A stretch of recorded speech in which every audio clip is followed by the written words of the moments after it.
सर्वमङ्गलमाङ्गल्ये शिवे सर्वार्थसाधिके शरण्ये त्र्यम्बके गौरी नारायणी नमोऽस्तुते।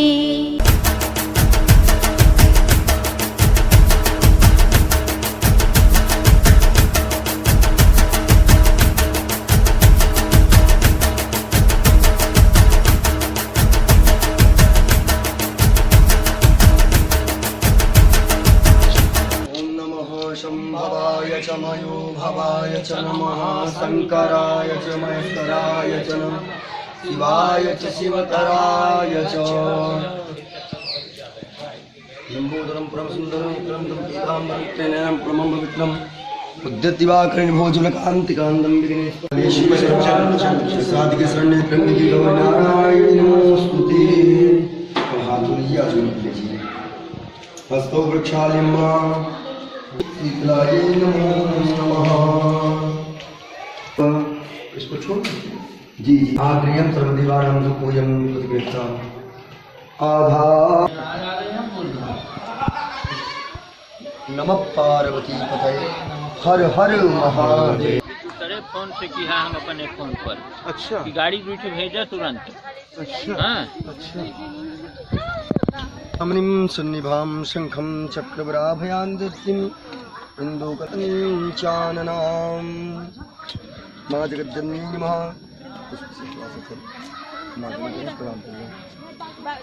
ओम अंबिका दिव्यै नमः स्वाहा। इष्ट देवताभ्यो नमः स्वाहा। स्थान देवताभ्यो नमः स्वाहा। वास्तु देवताभ्यो नमः स्वाहा। स्वस्थ श्रीमन महागणाधिपतये नमः स्वाहा। लक्ष्मी नारायणाभ्यां नमः स्वाहा। उमा महेश्वराभ्यां नमः स्वाहा स्वाहा। हर महादेव। सुरासुरनमस्कृतं नित्यं दशाश्वतं शुद्धं ध्रुवमक्षरमव्ययं सर्वव्यापिनमीशानं रुद्रं मे विश्वरूपिणम् एवं ध्यात्वा द्विजः सम्यक् ततो यजनमारभेत् अथातो रुद्रस्नानार्चनाभिषेकविधिं व्याख्यास्यामः।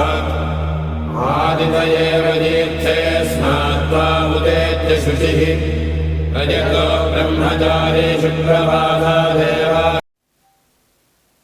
उद्यत दिवाकरेण भोजनकान्तिकान्तं विघ्नेश्वरे और प्रसाद ग्रहण कर अपने जीवन को धन्य करें। बसंत पंचमी के अति पुनीत पावन महापर्व गणतंत्र दिवस के पावन पर्व की बहुत बहुत शुभकामनाएं आप सभी को।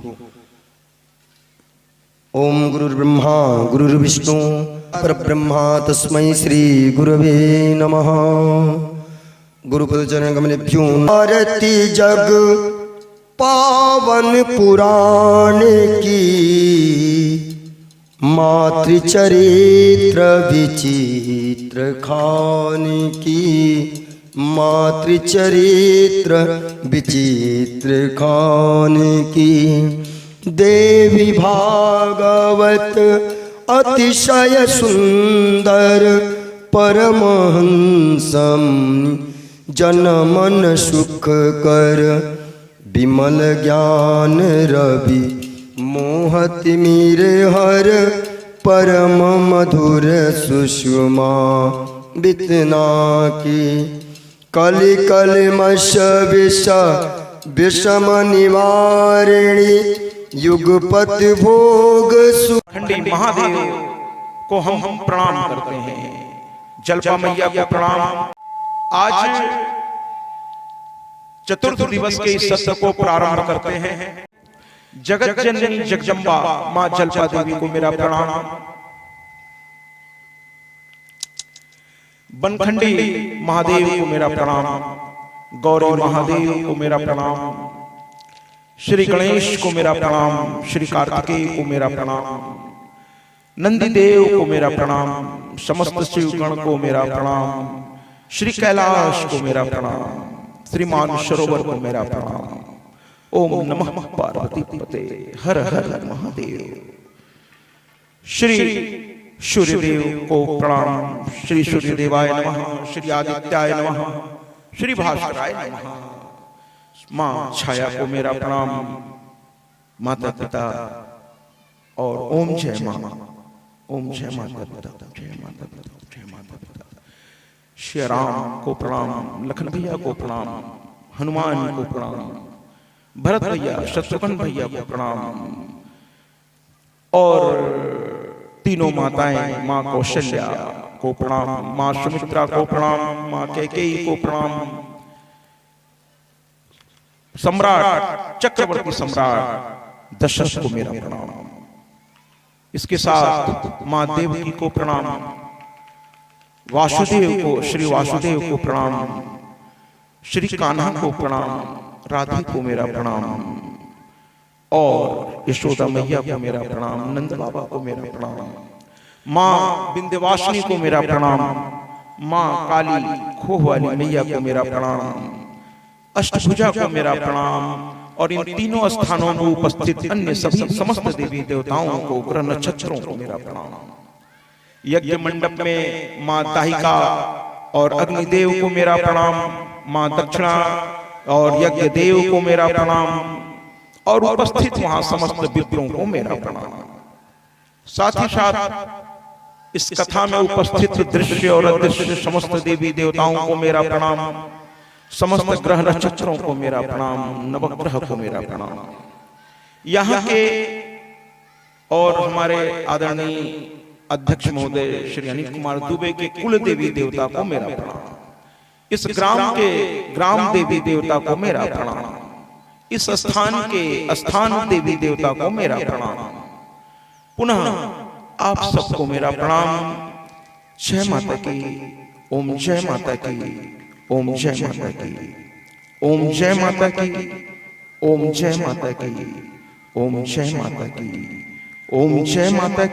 मैंने महाराज जी से पूछा, आयोजक से मैंने नहीं पूछा, हमने कहा ये बताओ आप इतना पैसा आयोजक का आप खर्च करा रहे हो, और उसके बाद बात अगर जैसे कोई व्यक्ति सत्यनारायण कथा करवाए, पंडित जी जो जो लिखे वो सब ले आवे, और पंडित जी भी आवे और कथा छोड़ के बाकी सारी बात वो कह जाए, तो आप बताओ वो पैसा व्यर्थ गया कि नहीं गया? जब सत्यनारायण कथा हुई ही नहीं तो उसका लाभ यजमान को मिलेगा कैसे, जब कथा ही नहीं हुई? तो आयोजक बेचारा रात दिन एक करके ये सब व्यवस्था करता है। किस लिए करता है? कि मूल कथा हो, उस कथा के प्रसारण से वहां की धरती जागृत हो जाती है। तो व्यास की भी जिम्मेदारी है महाराज कि कथा अधिक से अधिक पहुंचाई जाए। संगीत केवल दाल में नमक इतना, ज्यादा संगीत उसी कथा में होती जहां महाराज जी के पास बोलने के लिए कुछ होता ही नहीं है, तैयारी नहीं है उनकी। तो संगीत के सहारे एक बार मैंने महाराज जी से कहा, हमके महाराज जी कथा की जगह फिर संगीत संध्या ना रखवा दी जाए। जब हर 2 मिनट पे संगीते बजाना है तो संगीत संध्या रख लीजिए, कथा हटा दीजिए, क्योंकि कथा हो कहां रही है? हर 2 मिनट पे संगीत बज रहा है, हर 2 मिनट पे संगीत बज रहा है। संगीत केवल भाव को क्रिएट करने के लिए, वो भी जहां बहुत जरूरी हो। कथा होनी चाहिए महाराज। आप कथा सुनने आए हैं कि देवी भागवत में वास्तव में क्या है, आप ये जानने आए हैं। संगीत सुनना है तो घर में भी मोबाइल पे आप सुन सकते हो। संगीत जरूरी है, लेकिन जहां जरूरी हो, जहां भाव को प्रस्तुत करना हो, तो संगीत सुर को, भाव को बांधने का काम। संगीत में तो माँ सरस्वती हैं, भोले बाबा हैं। संगीत के महत्व से मैं इनकार नहीं कर रहा हूं। जैसे दाल में नमक बहुत जरूरी है, बिना नमक के दाल या किसी भी चीज का, लेकिन अगर पूरा नमक में ही बना दिया जाए, कौन खाएगा महाराज? कोई नहीं खाएगा। अर्थात मूल चीज है कथा। कव्य को पितरों तक पहुंचाना है, और स्वाहा मैया का काम हव्य को देवताओं तक पहुंचाना है। ये सब कथाएं आएंगी। देवता जाएंगे ब्रह्मा जी के पास कि हमको हमारा भाग नहीं मिल रहा। देवताओं से ब्रह्मा जी पूछेंगे, क्या नीचे यज्ञ नहीं हो रहे हैं? वो कहेंगे हो रहे हैं। अनुष्ठान नहीं हो रहे हैं। मंत्रों का उच्चारण नहीं हो रहा है महाराज। फिर आपको आपका भाग क्यों नहीं मिल रहा है? ये ब्रह्मा जी के सामने प्रश्न उठेगा। ब्रह्मा जी बेचैन होंगे, माँ के चरणों में जाएंगे, और फिर माँ उनको रास्ता दिखाएगी। ये सब हम बताएंगे, आप धीरे धीरे आएंगे उस कथा पर। आज की कथा में तो भैया कल माँ प्रकट हुई, वापस कल की कथा से उठाते हैं बात। कुल मिलाकर के मां कल किस रूप में प्रकट हुई? अगर आपको याद हो कि जब देवताओं ने अपना दर्द बताना शुरू किया, राइट, ओके, देवताओं ने अपना दर्द बताना शुरू किया तो भगवान विष्णु के मुख से नील वर्ण का प्रकाश आकाश में स्थित हो गया। ब्रह्मा के अब उतनी उत्तेजना के साथ, उतनी जोश के साथ मैं अब कथा उस शब्द को फिर दोबारा नहीं कहूंगा, कल तो मैंने किया था क्योंकि प्राकट्य कराना था। अब उसको शांति से मैं उसको और स्पष्ट कर दे रहा हूं आपको कि ब्रह्मा के मुख से लाल रंग का प्रकाश, भगवान विष्णु के रोम से नील वर्ण का प्रकाश और भगवान शिव के शरीर से चांदी वर्ण का प्रकाश। अच्छा, चांदी वर्ण का प्रकाश शिव के शरीर से कैसे? चांदी वर्ण का प्रकाश कैसे? श्वेत, क्योंकि ये तो सात्विकी और शिव तो तामसी हैं, तो फिर चांदी वर्ण का प्रकाश। विद्वान जहां बैठते हैं वहां चर्चाएं होती हैं। तो मैं कहता हूं कि महाराज तामसी वृत्ति उनकी प्रलय की अवस्था में उनके अंदर प्रवेश होती है पूरी तरीके से। बाकी समय तो हमारे शिव तो कहते हैं शिव मतलब कल्याण, सत्यम शिवम सुंदरम। सत्य ही शिव है, शिव ही सुंदर है। शिव का मतलब मंगलकारी, कल्याणकारी महाराज। और इनके बारे में तो शास्त्र कहता है कर्पूर गौरम। इनका रंग कैसा है? कपूर के समान, एकदम भव्य गोरा। पता नहीं कैसे जो लोग झांकी, इसलिए मैं अपने कथाओं में झांकी के लिए हाथ जोड़ता हूं कि एक तो मैं मानता ही नहीं कि ईश्वर किसी के शरीर में इतनी क्षमता है कि वो ईश्वर को अपने अंदर ग्रहण कर ले और वो ईश्वर। कल भी मैंने कहा था कि जो लोग कहते हैं मैया मेरे अंदर आती है, कोई सवाल ही नहीं भैया। मैया की शक्ति को संभालना इस शरीर के बस में है ही नहीं। मैया के शरीर की ताकत का अंश के अंश के अंश का अंश भी अगर इस शरीर में घुस जाए ना, शरीर फट जाएगा महाराज। तो ये तीनों देवताओं का प्रकाश ऊपर इकट्ठा हुआ, फिर यम, अग्नि, वरुण, इंद्र, कुबेर, समस्त देवताओं के शरीर से प्रकाश निकल कर इकट्ठा होना शुरू हुआ। वहां गोला का एक बहुत बड़ा वृत्त बन गया और उसमें इतनी चमक थी महाराज, अब जरा आनंद लीजिए, इतनी चमक थी कि करोड़ों, अरे एक सूर्य की ओर नजर उठा के आदमी नहीं देख पाता भरपूर तरीके से। जहां करोड़ों सूर्य की चमक भी कम पड़ रही हो, इतनी ज्यादा प्रकाश। तो मैं एक बार संतों के बीच बैठा था। मैं जो संतों के बीच, जब मैं कथाओं में नहीं रहता तो संतों के बीच बैठना मुझे अच्छा लगता। मैं दुनियादारी के लोगों के बीच में जरा भागना पसंद करता हूं, क्योंकि दुनियादारी में लोग बैठेंगे तो सिवाय दुनियादारी की चर्चा, और संत बैठते हैं तो कुछ ना कुछ अच्छा ही हो जाता है। तो संतों के बीच में बैठा था, तो उसमें से एक बहुत बड़े संत ददुआ जी महाराज, वो भी मुझे पुत्र तुल्य मानते हैं, बहुत वयोवृद्ध हैं, फलाहारी बाबा का तो प्यार प्राप्त है ही है, ददुआ जी महाराज। तो एक दिन संत समाज बैठा था, तो ददुआ जी महाराज ने कहा ये देवी भागवत के हैं और आज आपको ये बताएंगे कि मैया का निराकार और साकार रूप कैसा होता है। तो हमने महाराज जी को देखा, तो उन्होंने कहा बोलिए ना, बोलिए ना। तो हमने बोलना थोड़ा सा शुरू किया, हमने संतों को प्रणाम किया और मैंने कहा कि देखिए महाराज, आपको भी यही बात मैं बताने जा रहा हूं कि देवी शब्द जो है दिव धातु से, संस्कृत में दिव धातु से, और दिव का मतलब होता है प्रकाश। प्रकाश, देवी का शाब्दिक अर्थ ही है प्रकाश। इसको समझने का प्रयास कीजिए। प्रकाश अर्थात देवी कौन? जो स्वयं में प्रकाश में है, जिनके अंतर में उतर जाने से प्रकाश ही प्रकाश हो जाए चारों ओर। दिव धातु से बना हुआ शब्द है देवी। तो कहने का तात्पर्य यह है महाराज कि और देवताओं के बारे में देखिए, दो धारा है भक्ति धारा में, दो, एक सगुण और एक निर्गुण। थोड़ा सा ये कठिन शब्दावली है, लेकिन मैं आपको निवेदन करना चाहूंगा। सगुण और निर्गुण।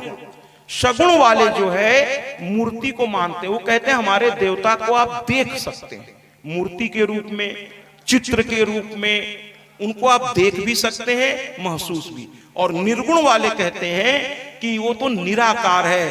देव, उनका कहना है भगवान इतना विशाल है उसे किसी एक मूर्ति या एक तस्वीर में बांधा नहीं जा सकता। ये निर्गुण वाले कहते हैं। दोनों ही अपने अपने तरीके से, कबीर निर्गुण पंथी है, सूर सगुण पंथी है। सूर कहते हैं कि निर्गुण हमें नहीं भाता, कबीर कहते हैं सगुण हमें नहीं भाता। अब उसकी चर्चा में हम अभी नहीं जाएंगे। कुल मिलाकर के दो धाराएं भक्ति धारा में है, एक मूर्ति उपासक है और एक बैठ करके उनके सामने मूर्ति नहीं होती, अंदर हृदय में ओम का उच्चारण करते हैं वो लोग, ओम, और ललाट के बीच में एक बिंदु की कल्पना कर लेते हैं ब्रह्मांड की तरफ, और वो बहुत कठिन साधना है। इसीलिए मैं निर्गुण ब्रह्म के बारे में ज्यादा नहीं बात करता, क्योंकि वो साधना योगियों के अलावा आम आदमी के लिए संभव नहीं है। और एक मजेदार बात बताएं आपको, आप कहते हैं ना कि मां सर्वश्रेष्ठ क्यों हम लोग मान रहे हैं। देखिए, कोई व्यक्ति अगर शक्तिहीन हो जाए, यानी चाहे धन की उसमें कमी हो जाए, चाहे उसकी बुद्धि की उसमें कमी हो जाए, उसके शरीर की क्षमता की कमी हो जाए, तो लोग उसे रुद्रहीन नहीं कहते या विष्णुहीन नहीं कहते, उसे क्या कहते हैं? शक्तिहीन। कि वो शक्तिहीन है, अर्थात शक्ति से ही सब कुछ है। और ये शक्ति तो देवताओं को भी चाहिए महाराज, बिना शक्ति के तो वो भी कोई कार्य नहीं कर सकते। तो फिर आप खुद बताइए, शिव भी शव है, शिव भी बिना शक्ति के शव है। इसलिए शक्ति की प्रधानता तो है भैया, और देवताओं का निराकार रूप आप नहीं जान सकते। लेकिन हमारी मैया को, इसीलिए मैं अपनी मैया को बहुत दुलारता हूं, बहुत प्यार करता हूं अपनी मैया से। और लोग भक्ति करते होंगे, मैं तो मैया से बहुत प्यार करता हूं, मुझे तो मैया बहुत प्यारी लगती है।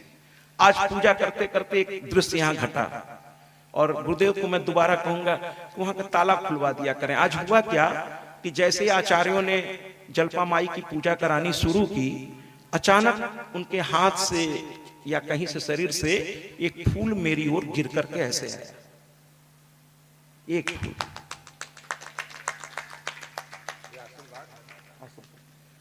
हमारे दिनेश जी तुरंत कह दिया, अरे लीजिए, ये तो हमने पहली बार देखा, फूल आपकी तरफ आ रहा है। तो मैंने कहा दिनेश जी से, तो उस समय नहीं कहा, अभी मैं कह रहा हूं कि कल मैं एक वस्त्र पहन कर आऊंगा, और वो वस्त्र मेरा नहीं होगा। वो नीचे ये वस्त्र तो जैसा है मेरे पास वही मैं पहनूंगा, लेकिन ऊपर का जो ये अंग वस्त्र है, कल मैं एक पहन के आऊंगा। मैं हर कथा में पहन के एक दिन वो आता हूं, क्योंकि वो वस्त्र बहुत महान व्यक्ति का है। और वो जैसे आज ये फूल गिरा है मेरी ओर, वो कथा गया से जुड़ी हुई है, बोध गया से। और वो कैसे है वो कल बताऊंगा, अभी तो मैया को सजाना है। तो आज फूल गिरा, अब ताला बंद था महाराज, ताला बंद था, अब वो फूल निकले कैसे?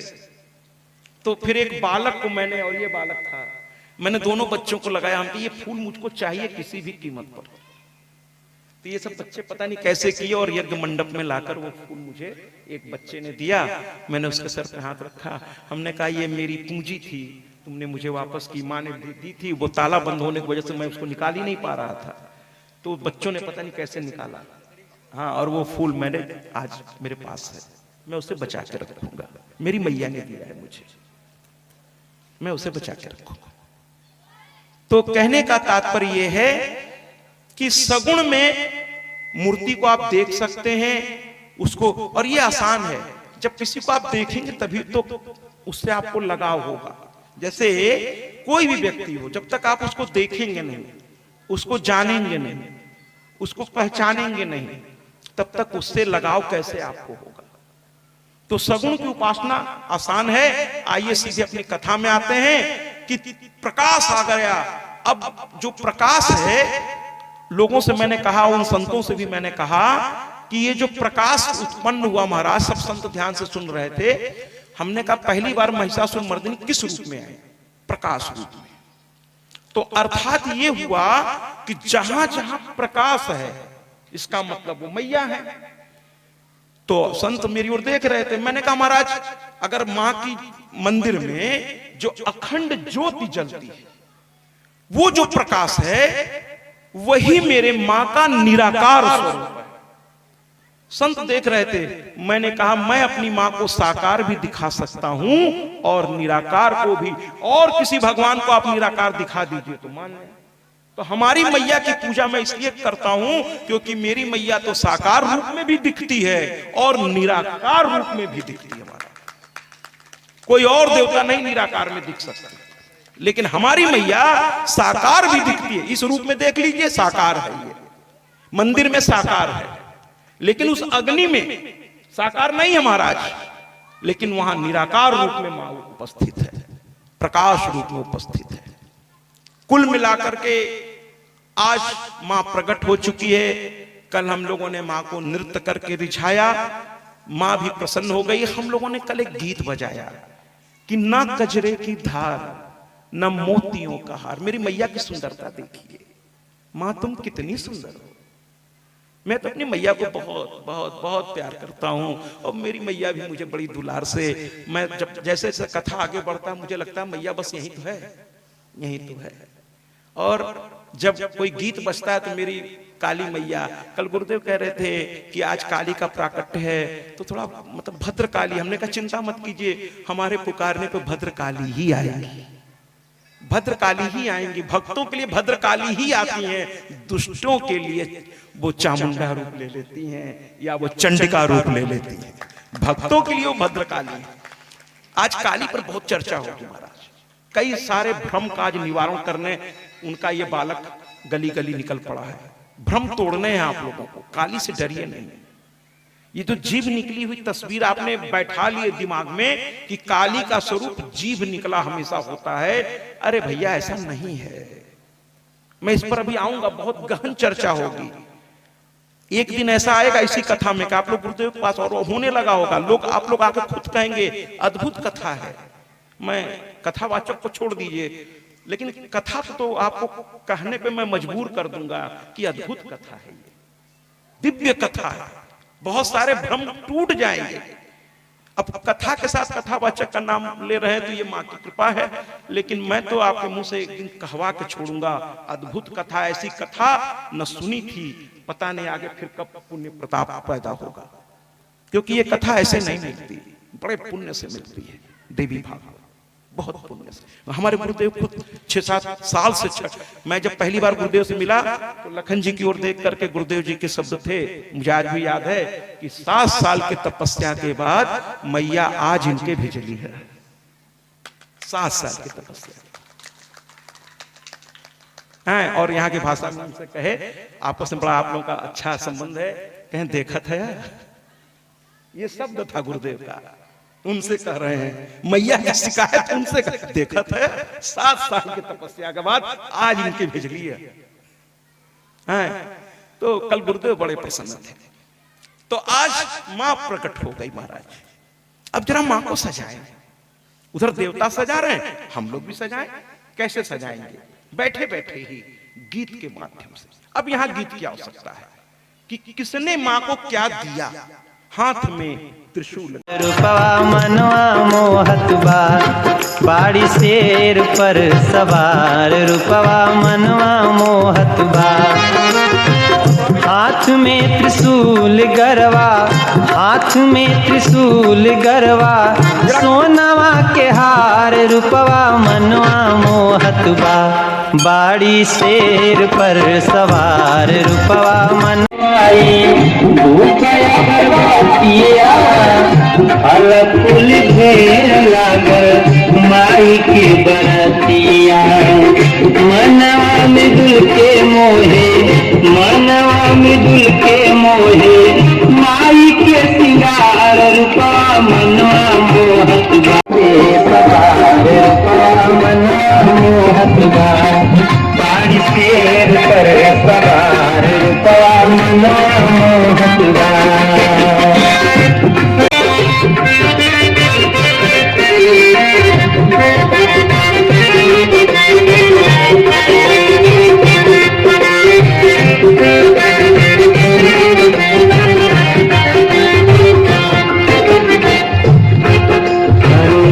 गदा सोहे फूल सोहे पिया धूसिया,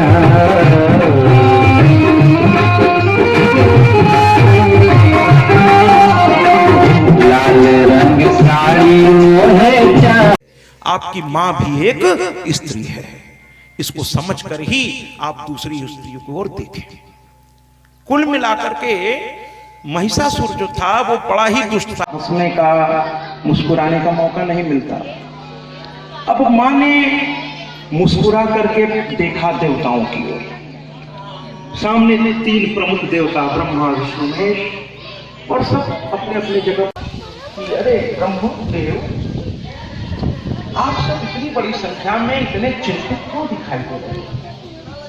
तो ब्रह्मदेव ने कहा कि मां क्या बताएं, एक महिषासुर नाम का राक्षस उत्पन्न हो गया है। अच्छा, राक्षस की पहचान क्या होती है?